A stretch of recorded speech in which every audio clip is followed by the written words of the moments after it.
We've made our way to Wittenberg, and I'm standing in the famous town square of the city. Right behind me is the statue of Martin Luther, and on the other side is a statue of Philip Melanchthon. We'll learn more about Melanchthon in the future. But long before either of these two statues existed, Luther arrived in Wittenberg in 1508. Now, if you remember how we are dividing Luther's life, we are still in what we're calling his monastic years, which lasted from 1505 to 1516. Luther would call these years intense times of personal struggle. Certainly, some of these struggles happened in the monastery. In fact, by Luther's own account, he almost died in the monastery through what he would have called mortification of the body to please God. If it was not for Johann von Staupitz, Luther's mentor and the vicar general of the Augustinian order, Luther would have likely died in the monastery. But Staupitz sent him here to Wittenberg to study and to teach the scriptures. These were difficult years for Luther also. He had never read the Bible. He had only been taught the church doctrines and the Roman Catholic theology and the philosophies of the church.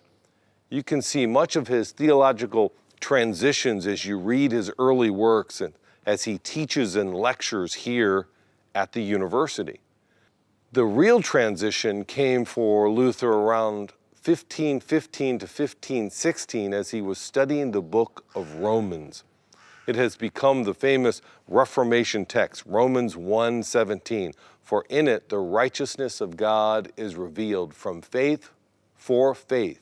As it is written, the righteous will live by faith. His eyes were drawn not to the word faith, but to the word righteous. Who, after all, could live by faith but those who are already righteous, he would say.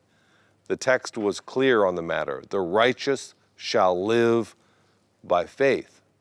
The problem was, Luther would later say, I hated that word, the righteousness of God, by which I had been taught, according to the customs and use of all my teachers, that God is righteous and punishes the unrighteous sinner.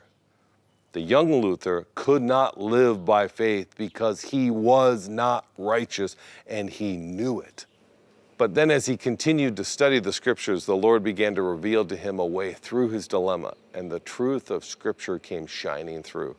He wrote, at last, meditating day and night by the mercies of God, I began to understand that the righteousness of God is that through which the righteous live by a gift of God, namely by faith. Here I felt as if I were entirely born again and entered paradise itself through the gates that had been flung open for me.